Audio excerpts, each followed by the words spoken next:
성경 봉독하실 때 로마서 8장 1절에서 8절 말씀까지 제가 봉독해 드리겠습니다. 다 같이 기립 하셔서 하나님의 말씀을 봉독하시겠습니다. 그러므로 이제 예수 안에 있는 자에게는 결코 정죄함이 없나니 이는 그리스도 예수 안에 있는 생명의 성령의 법이 죄와 사망의 법에서 너를 해방하였음이라. 율법이 육신으로 말미암아 연약하여 할 수 없는 그것을 하나님은 하시나니 곧 죄를 인하여 자기 아들을 죄 있는 육신의 모양으로 보내어 육신의 죄를 정하사 육신을 좇지 않고 그 영을 좇아 행하는 우리에게 율법의 요구를 이루어지게 하려 하심이니라. 육신을 좇는 자는 육신의 일을, 영을 좇는 자는 영의 일을 생각하나니 육신의 생각은 사망이요 영의 생각은 생명과 평안이니라. 육신의 생각은 하나님과 원수가 되나니 이는 하나님의 법에 굴복지 아니할 뿐 아니라 할 수도 없음이라. 육신에 있는 자들은 하나님을 기쁘시게 할 수 없느니라. 아멘. 작성하시고 이제 우리 말씀을 묵상하는 시간인데요. 오전 시간에 로마서 7장을 말씀을 드렸습니다. 우리 인간 속에 두 인격이 같이 존재하고 있다. 그래서 마음으로는 하나님의 법을 섬기기를 원하지만 또 육신으로는 죄의 법을 섬기려고 하기 때문에 우리가 그 육신의 소욕을 이기고 항상 하나님의 법을 따라가는 그런 신앙이 되어야 되겠다 하는 것을 말씀을 드렸습니다. 로마서 중에는 제일 긴 장이 8장입니다. 8장이 제일 길고, 그리고 이제 제가 평소에 늘 그런 말씀을 드려왔습니다만은 로마서 1장부터 7장까지에는 이스라엘이라는 말이 한마디도 안 나와요. 전부 유대인으로 얘기를 합니다. 유대인 하다가 8장을 기점으로 해가지고 유대인이 뭘로 바뀌는가 하면 이스라엘로 바뀌어요. 그래서 이제 9장부터는 이스라엘이 나오는데 유대인이라는 말이 9장부터 16장까지 3번 나오기는 나와요. 나오기는 나오지만은 이제 1장부터 7장까지의 말씀한 대로 그 유대인을 얘기하는 것이 아니고, 전에는 너희들이 유대인이었지만은 이제는 이스라엘로 바뀌었다 하는 식으로 유대인을 한 3번 언급을 합니다. 그래서 이제 제가 이 로마서를 통해 가지고 늘 여러분들에게 강조해서 말씀드린 한마디가 우리가 영적 이스라엘이다 그런 표현을 쓰지 말라는 거예요. 그냥 이스라엘이에요. 이쉬, 사라, 엘. 이제 이 원어에 보면은 이스라엘이 2 단어만 합쳐진 걸로 되어 있습니다. 사라, 엘 이렇게. 사라가 뭐냐 하면 싸우다. 그 다음에 엘이 하나님이죠. 그런데 앞에 제가 볼 때는 앞에 하나가 빠졌어요. 그게 뭐냐 하면은 이쉬가 뭐냐 하면은 사람이라는 뜻입니다. 우리가 이제 전에도 설교 시간에 한번 몇 번 말씀드렸습니다만 요즘 축가 부르는데, 결혼 축가 부르는데 보니까 이쉬가 어떻고 이쉬가 어떻고 이런 축가를 부르더라고. 제가 그 축가를 한 2번 들었어요. 그래서 저 사람들이 이쉬를 알고 부르나 그런 생각도 들었어요. 그래서 이쉬가 여자입니다. 여자. 그 다음에 이쉬가 남자예요. 그러나 꼭 남자, 여자를 구분할 때는 이쉬 그렇게 구분합니다만은 보통 그냥 이쉬 하면은 사람이다. 이렇게. 그래서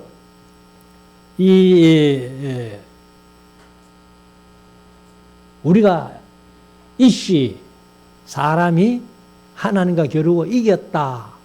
이런 이제 뜻을 그대로 지어가면 그래요. 지어가면 그렇지만은 사람이 하나님과 겨루어 이길 수 있습니까? 절대로 못 이기죠. 그러면 그 이스라엘이라는 이름의 뜻이 뭐냐 하면은 하나님이 이기게 해주신다. 하나님이 이기게 해주신다. 그래서 바울은 늘 자랑하는 게 뭐예요? 내가 약한 것을 자랑한다. 약한 것을 자랑한다. 내가 약할 때에 더 강하게 된다는 거예요. 왜? 내가 어느 정도 힘이 있다고 생각하면 내가 싸워서 이기려고 생각하지만은 나는 아무것도 아니고 바울처럼 나는 약한 것을 자랑한다 하고 약한 것을 자랑할 때는 하나님이 이기게 해주시니까, 하나님이 이스라엘 되게 해주시니까. 그래서 여태까지 강조해서 말씀드렸기 때문에 우리 성도님들은 말들이 영적인 하고 안 붙이고 나는 이스라엘이다 이렇게 얘기할 줄로 믿습니다. 더욱더 오늘 로마서 8장을 이제 묵상하고 나서는 영적인 아이의 생각도 하지 마십시오. 나는 이스라엘이다. 하나님이 이기게 해주시는 자이다. 그래서 이제 이 8장이 로마서에 완전히 이제 터닝되는, 이렇게 바뀌는 그런 장이 8장인데, 그러면 우리가 이 7장에서 마음으로는 하나님의 법을, 육신으로는 사람의 법을 섬기노라 하는 그런 이제 이중으로 산다는 그 얘기를 했는데, 이 8장을 통해서 이제는 더 이상 이중으로 살 필요가 없다. 이제 그런 얘기예요. 그래서 1절부터 한번 보시면은, 그러므로 이제 그리스도 예수 안에 있는 자에게는 결코 정죄함이 없나니. 아무도 그리스도 예수 안에 있는 자에게는 정죄할 수가 없다는 거예요. 그래서 이 결코 정죄함이 없는데, 이제 우리말 성경에는 알렘본이 번역된 거라고 말씀드렸는데, 스테반본에는 이 한마디를 더 붙여놨습니다. 뭐라고 붙여놨는가 하면, 저희는 육신을 조차 행하지 않고 오직 성령을 조차 행하느니라. 그러면 7장 끝에 마음으로는 하나님의 법을, 육신으로는 성령의 법을, 그래서 우리 인간 속에 두 가지 인격이 같이 존재하면서 산다고, 그렇게 이중으로 산다는 것을 말씀했는데, 여기서는 이제 스테반본에는 이 한마디를 더 붙여놨어요.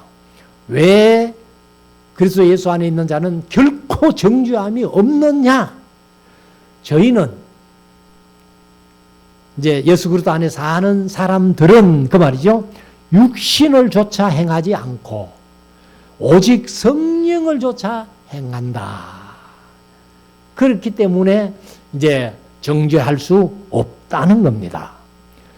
그래서 2절에 가면은 이는 왜 결코 정죄함이 없느냐 하는 이유는 그 말이죠.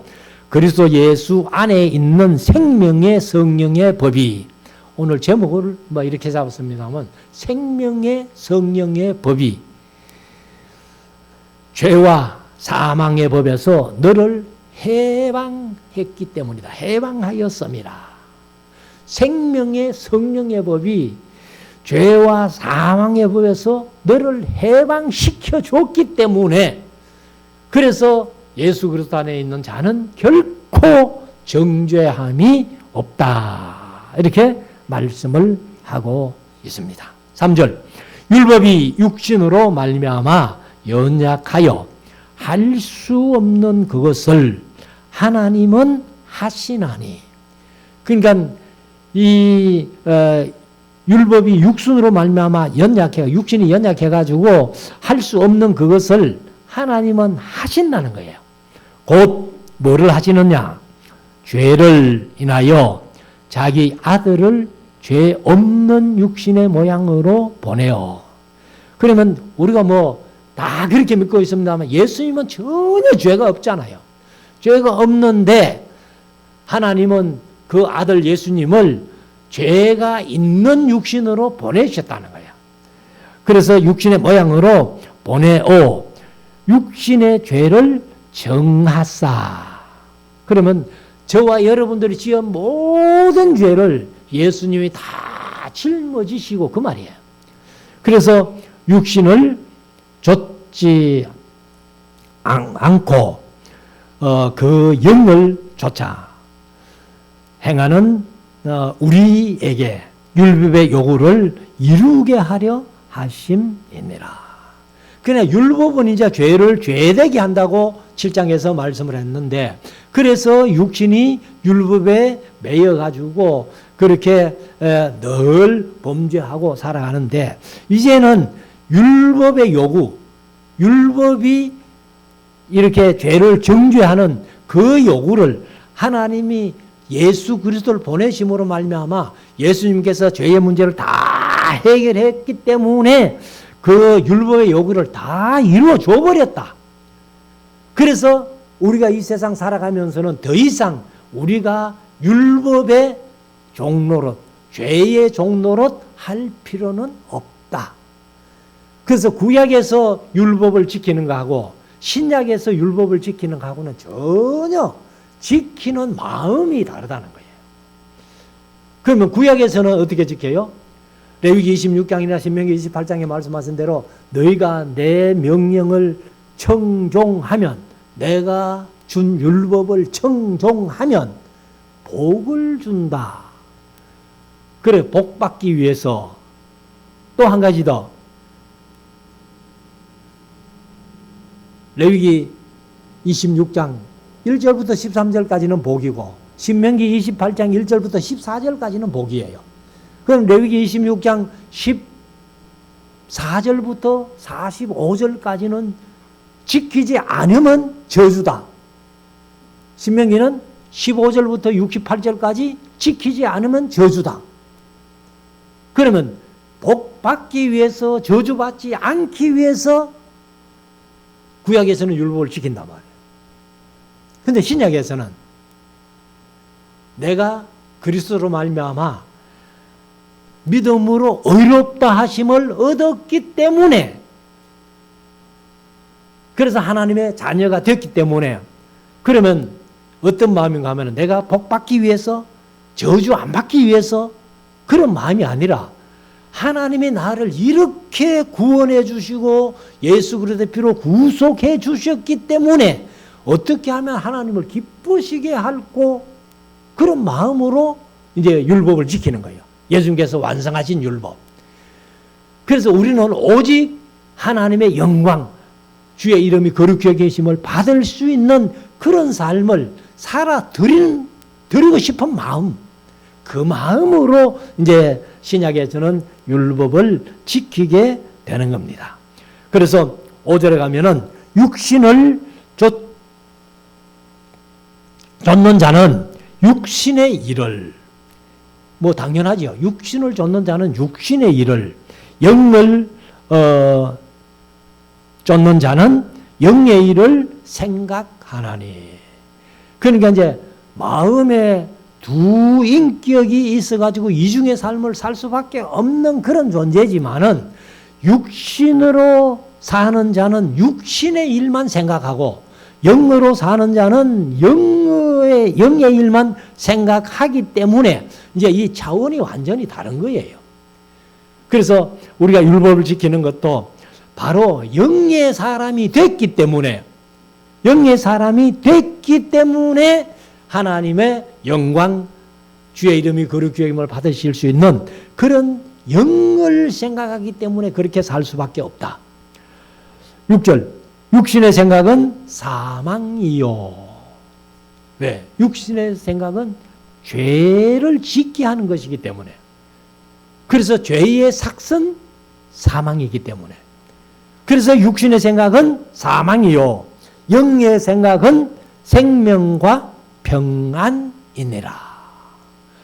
이 생명은 사실 구약은 율법을 주신 것도 생명을 얻게 하려 하심이라 그런 말씀이 자주 나와요. 구약에서. 그 생명은 육신적인 생명입니다. 육신적인 생명. 영원한 생명, 구원 얻는 생명은 아니에요. 그 율법을 지킴으로 구원 못 얻죠. 그래서 율법을 지킴으로 구원 얻는다라고 얘기하는 사람들, 그 사람들은 율법주의입니다. 제가 늘 강조해서 말씀드렸습니다만 율법주의도 이단이고 그 다음에 신약시대에는 율법을 지킬 필요 없다. 율법 폐기론자도 이단이에요. 그래서 육신을 쫓는 자는 육신의 일을, 영을 쫓는 자는 영의 일을 생각하는데 육신의 생각은 사망. 그러나 영의 생각은 생명. 여기 생명은 영원한 생명. 구원 얻는 생명. 그래서 생명과 평안이니라. 이 세상을 살아가면서도 육신의 평안, 마음의 평안을 얻을 수 있다. 7절. 육신의 생각은 하나님과 원수가 되나니. 하나님과 원수가 된다는 거예요.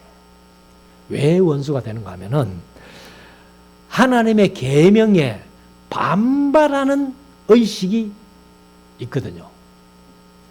그래서 이중인간이라고 말씀드렸습니다만은 마음으로는 하나님의 법을, 육신으로는 죄의 법을.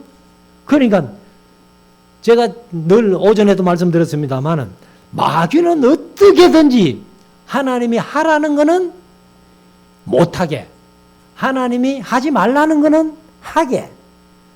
그러니까 이 육신의 생각은 바로 하나님과 원수가 되는 거예요.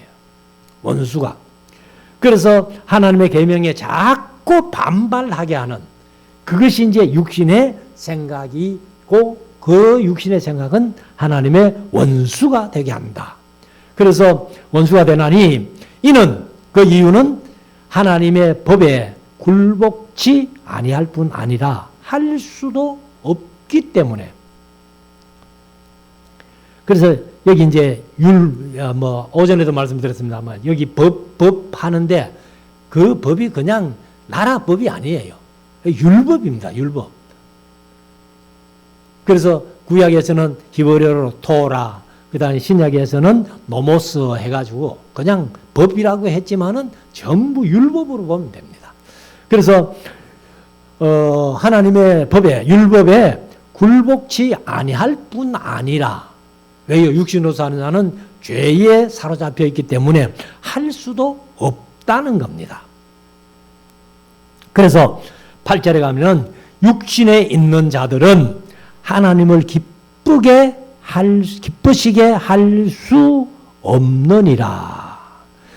자기도 죄로 인하여 기쁘지 않고 하나님도 기쁘시게 할 수 없는 그런 삶이 바로 육신을 따라 사는 사람, 육신의 생각으로 사는 사람. 그래서 우리가 이제 신앙생활 하면서 이런 삶을 살게 되면은 교회에 와가지고는 조금 기쁜 것처럼 뭐 이렇게 또 느끼다가 그냥 교회만 나가면 뭐 또 옛 육신의 생각에 사로잡혀가지고 그렇게 살기 때문에 결코 하나님을 기쁘시게 못하는 삶이 육신에 사는 삶이다. 육신에 있는 사람들이다. 9절. 만일 너희 속에 하나님의 영이 거하시면, 하나님의 영이 성령이죠. 하나님의 영이 너희 속에 거하시면 너희가 육신에 있지 아니하고 영에 있나니. 믿음으로 어렵다함을 받은 자들이라는 거예요. 그래서 육신에 있지 않고 영에 있나니 누구든지 그리스도의 영이 없으면 그리스도의 사람이 아니라. 그러니까 그들을 그리스도의 사람이라면 그리스도의 영이 존재하는 사람이라야 그리스도의 사람이라는 거예요.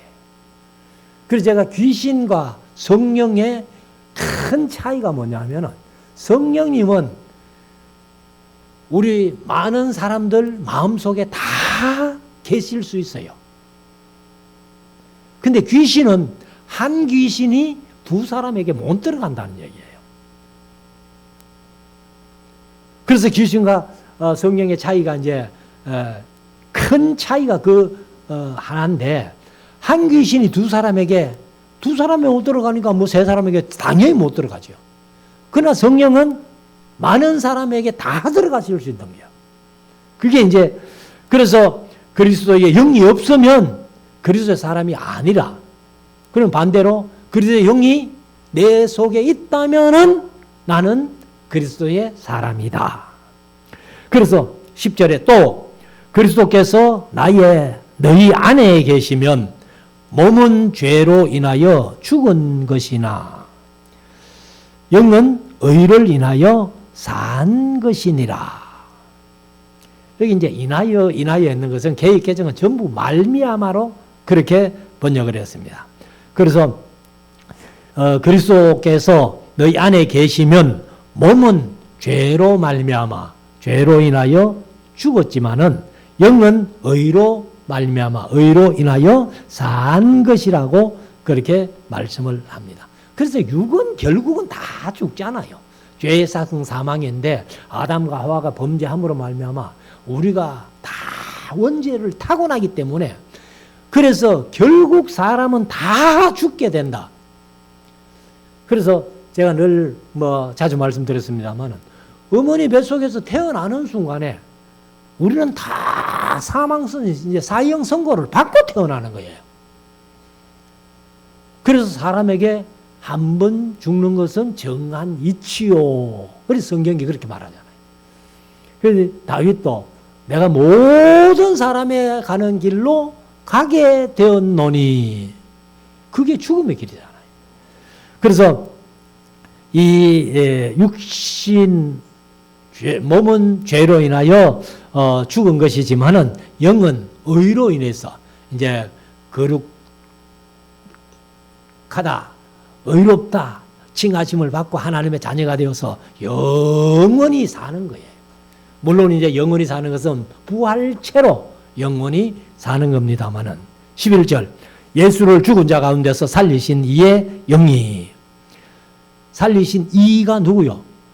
그거 하나님이고, 살리신 이의 영이 성령이죠. 성령이 너희 안에 거하시면 그리스도 예수를 죽은 자 가운데서 살리신 이가 너희 안에 거하시는 영으로 거하시는 그의 영으로 말미암아 너희 죽을 몸도 살리시리라. 언제? 예수님 재림하실 때에. 죽을 몸, 우리가 이미 죽을 몸이지만은 성령으로 말미암아 다시 살리심을 얻었고, 그 다음에 육체가 죽었지만은 결국 예수님 재림하실 때는 다 부활해서 부활체로 다시 산다는 것. 그것을 이제 말씀을 하죠. 12절. 그러므로 형제들아, 우리가 빚진 자로 돼 육신에게 져서 육신대로 살 것이 아니니라. 그건 우리가 빚진 자가 누구에게 빚졌어요? 사실 하나님께서 성령으로 말미암아 우리를 거듭나게 하시고 살려주셨으니까 다 빚진 자라는 거예요. 그러니까 이제 육신으로 살 것이 아니라 우리는 빚진 자로서 하나님을 위해서 살아가야 한다. 그래서 육신대로 살 것이 아니니라. 그러면 영으로 살면서 하나님의 영광을 위해서 살아야 된다. 13절. 너희가 육신대로 살면 반드시 죽을 것이로되 영으로서 몸의 행실을 죽이면, 죄를 따라 몸의 행실을 가는 게 아니라 죽이면 살리니. 그래서 우리가 성령으로 말미암아 살아야 된다 하는 것을 말씀을 하는데, 끝없이 우리 육신 속에서 내 생각처럼 계속 일어나는 것은 다 죽여야 돼. 죽여. 그래서 우리가 항상 죄를 이겨야 되는 거예요. 생각을 이기고, 죄를 이기고, 그리고 사탄을 이기고, 마귀를 이기고, 내 자신까지도 잘못된 자신은 이겨나가야 우리가 거룩한 삶, 믿음의 삶을 살 수 있는 겁니다. 14절, 무릇 하나님의 영으로 인도함을 받는 그들은 곧 하나님의 아들이라. 그러니까 성령으로 거듭난 자들은 다 하나님의 아들, 칭의. 그래서 어제도 제가 우리 노회 이제 피택 받은 직분자들 평신도 교육원에 교육이 있어가지고 가서 이제 1시간 강의하고 왔는데 성경 개론을 제가 계속을 해요. 그래서 거기 가가지고도 이제 그런 얘기를 했습니다만은 제가 함담노회에 있다가 동대구 노회로 늦게 갔기 때문에 이 이제 목사 세계의 노회라는 그 단체에는 목사 한 수 먼저 받은 거 아무 필요 없습니다. 그 노회에 전입을 얼마나 일찍이 왔나. 그래서 이제 그 전입 순서대로 뭐 임원도 하고 노회장도 하고 이제 하는데 저는 제 순서로 노회장 하려면은 아마 앞으로 한 20년 더 있어야 돼요. 그러니까 이제 제가 전입 서열이 늦기 때문에 뭐 강의 맡을 그게 아닙니다. 그게 아닌데 근데 어떻게 또 강의를 해달라고 전화가 온 거예요. 그래서 어제 점심 먹고 그래 개원 예배 드리고 오후 5시에 강의해 주십시오 해서 이제 점심 먹이면서 그 목사님들 몇 분 있는데 제가 얘기를 했어요. 어떻게 내가 강의 맡을 서열이 아닌데 어떻게 내게 강의를 맡겼나 내가 이제 웃으면서 그렇게 했더니만은 그 목사님들이 아이고 목사님 강의 잘한다고 소문이 나가지고요 웃으면서 이제 그런 얘기를 합디다마는 그래서 거기 가가지고 이제 성경 개론 50분 2시간에 성경 66권 개론을 어떻게 다 얘기를 해요. 그래서 어제도 이제 가가지고 강의를 맨 처음에 신약과 구약의 차이를 얘기를 했어요. 그래서 신약과 구약의 차이를 얘기를 하면서 우리가 다 아시잖아요. 첫째는 무슨 차이? 피의 차이. 두 번째는 관계의 차이. 아이, 우리 말씀사는 교회가 대답 못 하면 안 되는데. 세 번째는 기록의 차이. 네 번째는 죄사함의 차이. 그래서 이제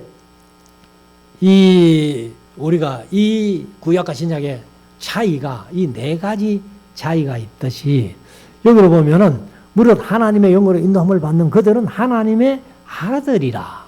그 관계의 차이가 바뀌었다는 거죠. 구약에는 무슨 관계? 부부 간의 관계. 신약에는 무슨 관계? 부자 간의 관계로 바뀌었다는 겁니다. 그래서 15절에 너희는 다시 무서워하는 종의 영을 받지 아니하였고. 이거는 무슨 영? 사탄의 영, 귀신의 영. 그래서 무서워하는 종의 영을 받지 아니하였고 양자의 영을 받았으므로 아바 아버지라 부르짖느니라.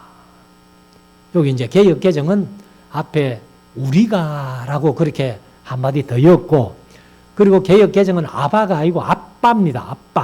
아빠 아버지라 부르짖느니라. 그래서 우리가 하나님을 아버지라고 고백이 안 나오면요 그 사람은 아직 하나님의 아들이 안 된 거예요. 여러분들 아무나 붙들고 하나님을 향해서 아버지라고 해라 해봐요. 못하는 사람이 많습니다. 그래서 저와 여러분들은 바로 양자의 영으로 양자가 됐으니까, 아들이 됐으니까 아빠, 아버지라 부른다는 거예요.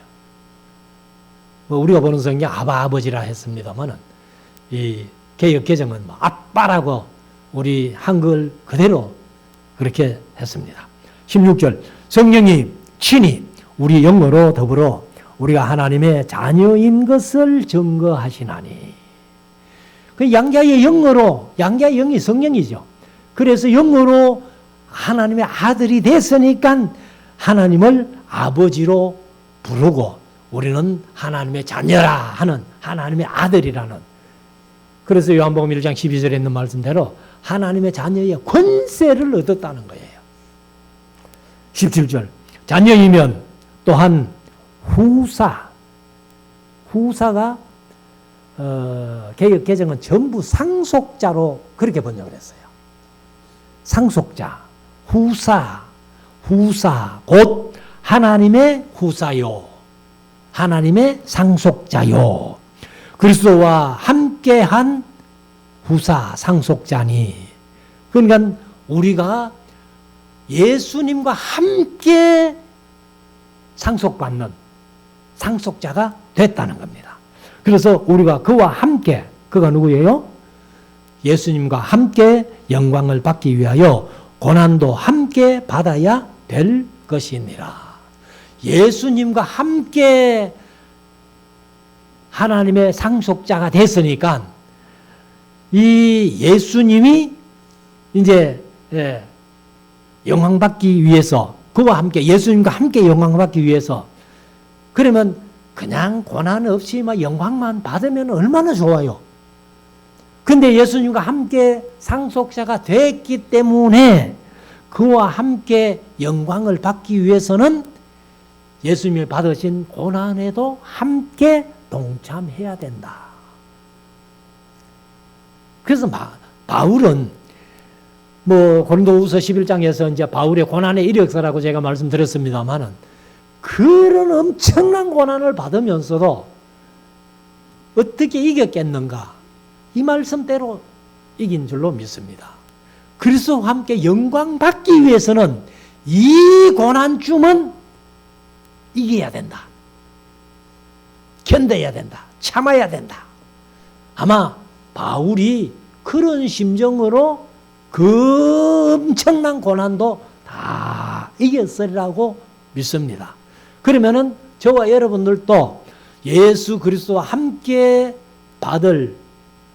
상속받을 그 영광을 생각하면서 지금 이 세상을 살아가면서 예수님의 이름 때문에 고난, 이 정도는 내가 이기고 참아야만이 바로 그리스도와 같이 영광을 얻게 될 것이 아니냐. 그런 믿음이 우리에게 다 있으시기를 원합니다. 그래서 사실 이제 그리스도를 위해서 고난을 받지 아니하고요, 편안하게 뭐 좋은 것만 누리려고 하면요, 영광도 없다는 겁니다. 그래서 십자가가 없으면 영광도 없다, 이런 얘기를 많은 학자들이 하고 있습니다. 그래서 십자가는 고난이잖아요. 고난이 없으면 영광도 없다는 겁니다.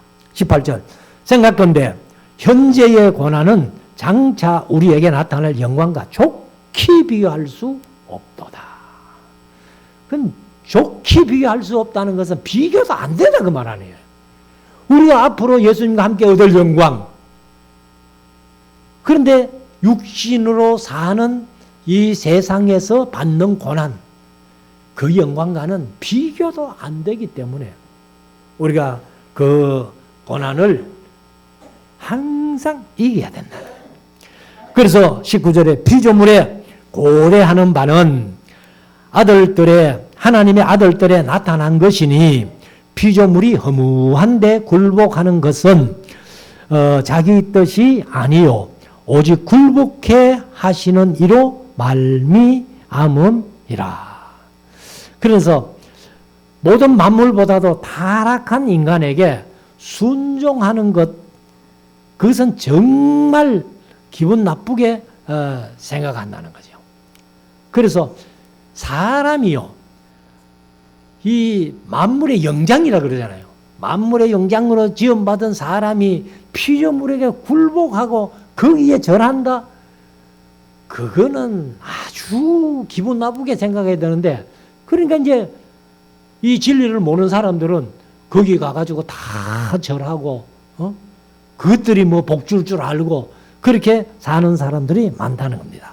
그래서 21절에 그 바라는 것은 피조물도 썩어짐의 종로로 돼서 해방되어 하나님의 자녀들의 영광의 자유에 이르는 것이니라. 그러니까 온갖 동물들도 사실은 그들이 뭐 인간처럼 어떤 이성을 가지고 이 하나님을 섬기는 건 아니지만은 동물들도 다 하나님이 지으신 것을 알기 때문에, 또 하나님이 먹여주시는 것을 알기 때문에, 그런데 하나님을 아마 뭐 우리 인간들이 느끼지는 못하지만 동물들도 식물들도 다 피조물 된 자들이 된 것들이 다 하나님을 이제 영화롭게 하려고 알고 믿으려고 섬기려고 아마 그러지 않겠나, 그렇게 우리가 한번 생각을 해 봅니다. 그래서 22절에 피조물이 다 이제까지 함께 단식하며 함께 고통하는 것을 우리가 아나니, 이뿐 아니라 또한 우리 그 성령의 처음 익은 열매를 받은 우리까지도 속으로 단식하여 양자될 것 곧 몸의 구속을 기다리느니라.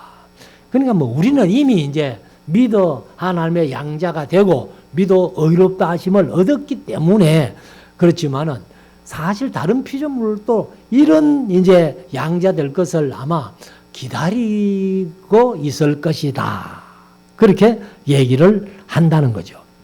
그래서 24절에 우리가 소망으로 구원을 얻었음에 보이는 소망이 아니니, 사실 우리 눈에 보이는 것은요 참된 소망이 아니라는 거예요.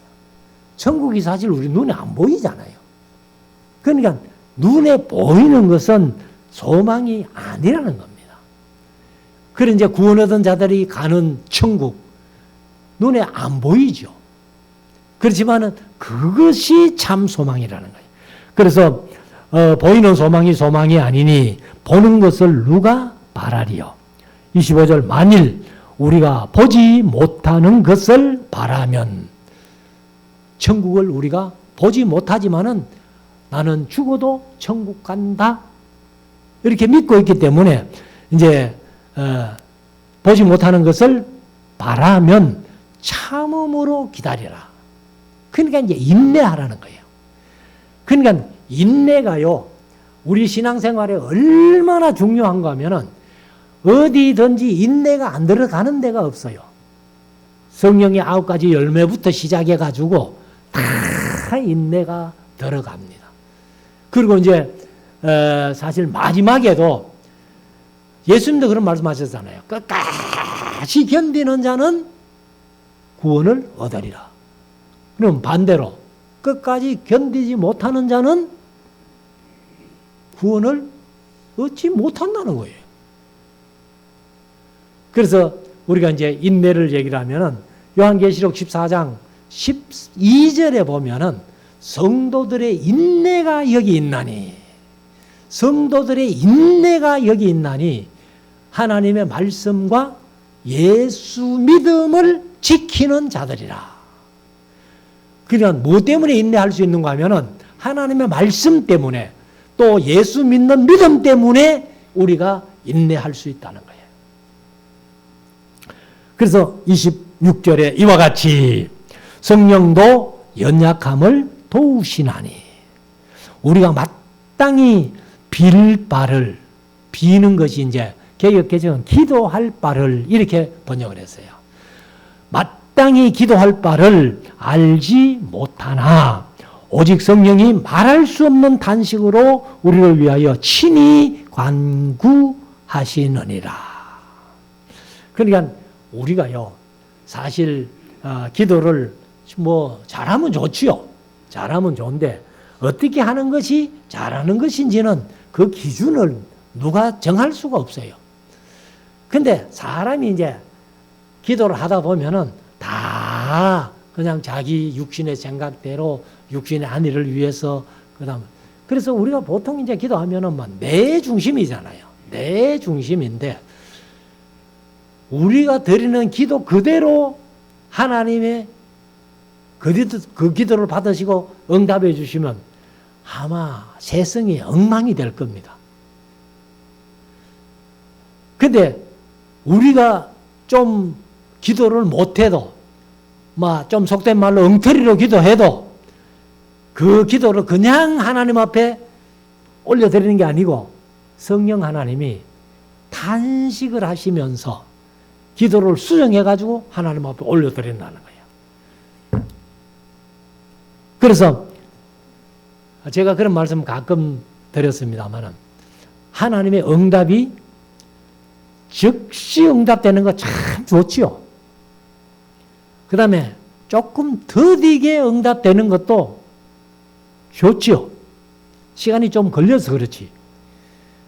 그런데 무응답도 응답이라고 제가 그렇게 말씀드렸고 그 다음에 하나님의 응답을 받아가지고 손해보는 응답이 있어요. 그 손해보는 응답은 뭐냐 하면은 그걸 뭐 제가 강의하면서도 그런 말씀 드렸는데 뭐 표준으로 어떻게 이렇게 해야 되는지 몰라가지고 그냥 경상도 말로 막 그냥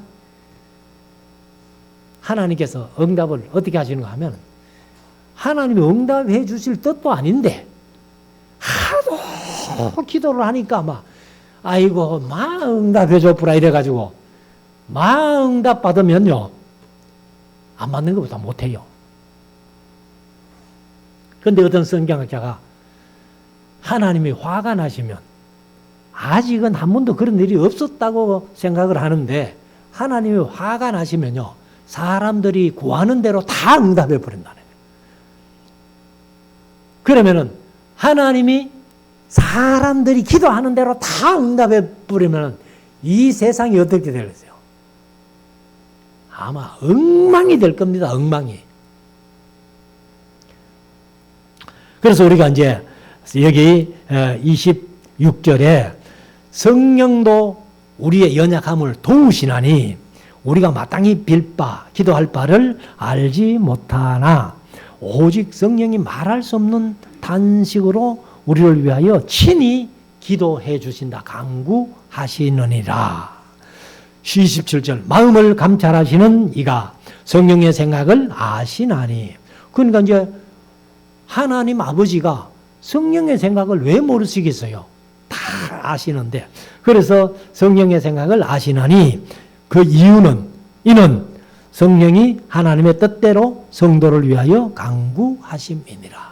우리는 기도를 엉터리로 해도 성령 하나님은 그 기도를 다 수정해가지고 하나님 앞에 기도해 주시는데 근데 이제 하나님이 성령님을 너무 잘 아시기 때문에 성도를 위하여 기도하시는 성령님의 기도를 다 들어주신다. 28절 우리가 알거니와 하나님을 사랑하는 자 곧 그 뜻대로 부르심을 입은 자들에게는 모든 것이 합력하여 선을 이루느니라.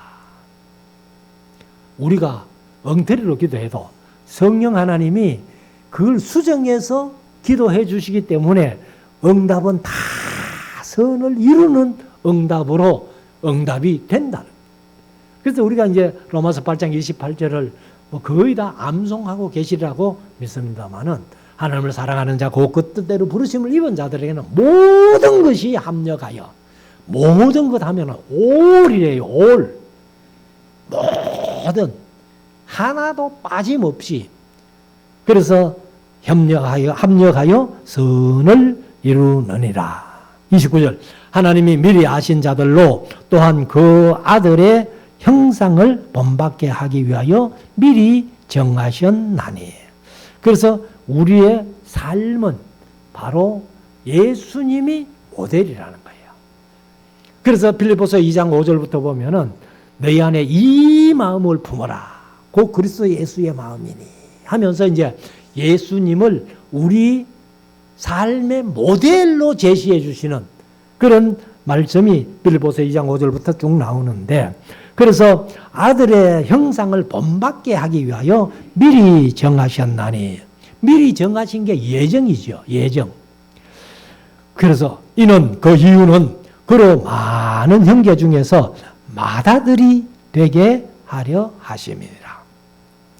우리는 예수님이 하나님의 무슨 아들이에요?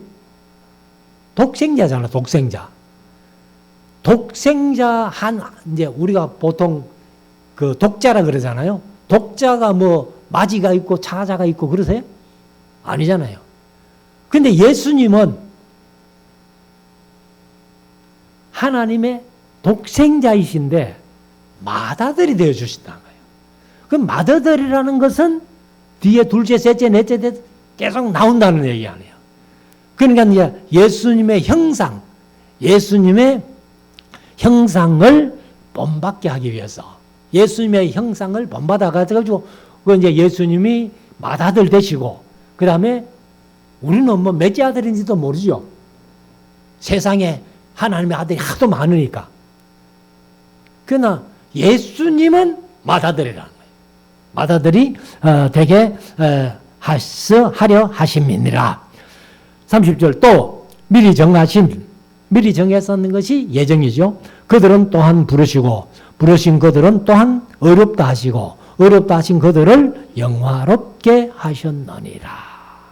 그래서 하나님이 저와 여러분들을 하나님의 자녀로 불러주시고, 그 다음에 불러주신 다음에는 믿음으로 의롭다 해주시고, 그 다음에 의롭다 하신 그들을 영화롭게 해주시고, 그 영화로움이 이제 완성되는 것이 부활체로 천국에 가서, 그래서 그 영화로운 몸으로 영원히 사는 그런 은혜를 우리에게 주셨다는 것이죠. 31절 그런즉 이 일에 대하여 우리가 무슨 말을 하리요? 만일 하나님이 우리를 위하시면 누가 우리를 대적하리요? 그래서 제가 이제 대구신학교 처음에 입학했을 때 그때 교장 선생님이 서문교회 이성헌 목사님이었어요. 이성헌 목사님이 자기가 이제 성경만 펴면 가는 그 말씀이 있다는 거예요. 그 막 좀 속이 상하고 막 이러면은 그거 속상한다고 속상하는 문제를 이제 위로받기 위해 가지고 성경 언제 다 찾아가지고 그거 보겠나. 그래서 자기가 막 마음이 좀 속이 상하고 이러면은 찾아가는 그 성경 구절이 있다는 거예요. 그 구절이 바로 이 구절입니다. 그런즉 이 일에 대하여 누가 무슨 말하리요? 만일 하나님이 우리를 위하시면 누가 우리를 대적하리요? 그럼 대적할 자 없다는 거죠. 그 다음에 자기 아들을 아끼지 아니하시고 우리 모든 사람을 위하여 내어주신 이가 어찌 그 아들과 함께 모든 것을 우리에게 은사로 주지 아니하시겠느뇨. 그래서 여기 이제 은사로 준다는 말인데 은혜를 베풀다, 값없이 주다 이런 뜻이에요. 그러니까 하나님 독생자 아들까지도 우리를 위하여 내주시니까 뭐가 아까워가지고 이렇게 뭐 우리 속된 말로 꼽을 쳐놓고 안 주시겠느냐 말이야. 그래서 자기 아들도 모든 사람을 위하여 내어주시니까 어찌 그 아들과 함께 모든 것을 우리에게 은사로 값없이 은혜로 주시지 아니하시겠느뇨. 33절 누가 능히 하나님의 택하신 자들을 송사하리요. 우리를 고발할 사람은 아무도 없다는 거예요. 송사라는 것이 이제 일반적으로 하면은 고발하다, 고소하다 이제 그런 뜻이고, 다른 뜻은 또 비난하다 요구하다 막 그런 뜻도 있는데 우리를 고발할 사람은 아무도 없다. 왜? 우리가 하나님의 아들이기 때문에. 그래서 이는 하나님이 어렵다 하시는 이는 하나님이시니. 그러니까 하나님이 재판관인데 하나님 앞에 하나님의 아들을 고발해봐야 뭐 하나님이 어떻게 그 고발을 받겠어요. 34절 누가 정죄하리요 죽으실 뿐 아니라 다시 살아나신 이는 바로 예수 그리스도죠. 예수 그리스도시니 그리스도 예수시니 그는 하나님 우편에 계신 자요.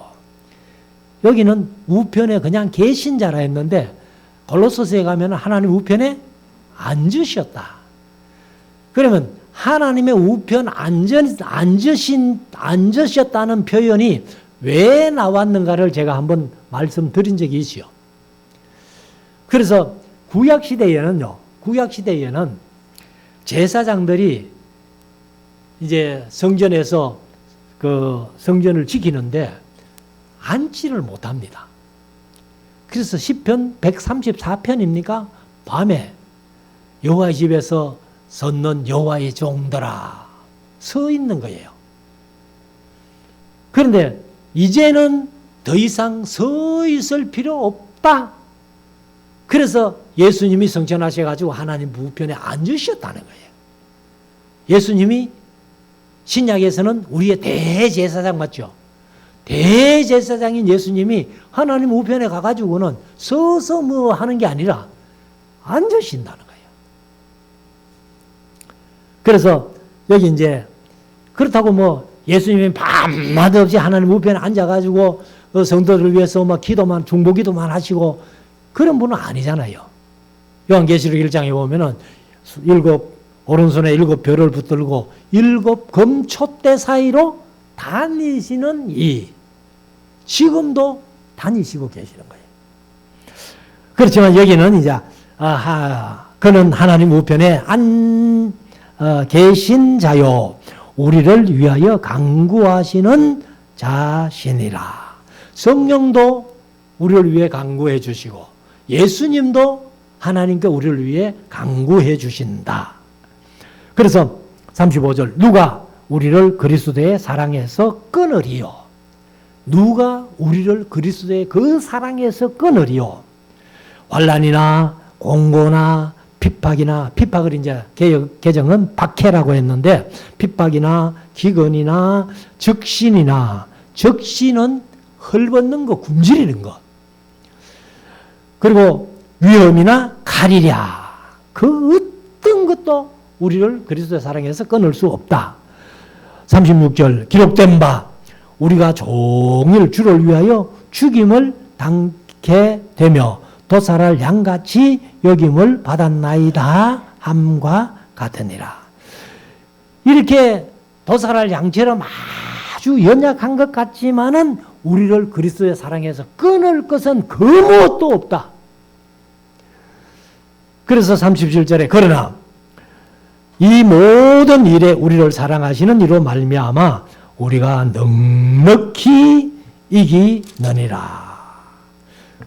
우리가 예수님 때문에 환난이나 기근이나 핍박이나 적이나 칼, 위험 뭐 이런 것들 다 이길 수 있다.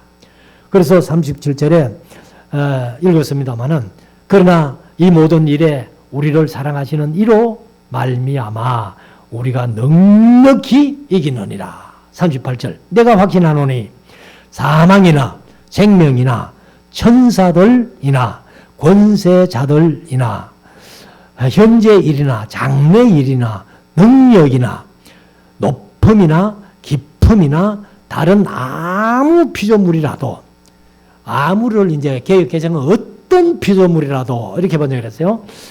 피조물이라도 우리를 그리스도 예수 안에 있는 하나님의 사랑에서 끊을 수 없으리라. 그러니까 그리스도의 사랑에서도 그 무엇도 끊을 수 없고 그리고 어떤 피조물이라도 우리를 하나님의 사랑에서 끊을 수 없다. 그렇게 말씀을 하고 있습니다. 그래서 우리가 이 바울의 이 로마서를 보면서 하나님의 자녀되고 믿음으로 의롭다 하심을 받았기 때문에 그 어떤 것도 우리를 하나님과 떼놓을 수 없다는 거예요. 그래서 비록 육신으로 말미암아 죄를 연약해서 범하기도 하고 하지만은 우리가 이제 성령으로 말미암아 육신의 일을 죽여서 성령의 열매를 많이 맺고 살아간다면은 그 어떤 것도 우리를 그리스도의 사랑에서 하나님의 사랑에서 끊을 수 없다는 이 확신을 가지고 믿음으로 승리하는 우리 모두가 될 수 있기를 주의 이름으로 축원합니다.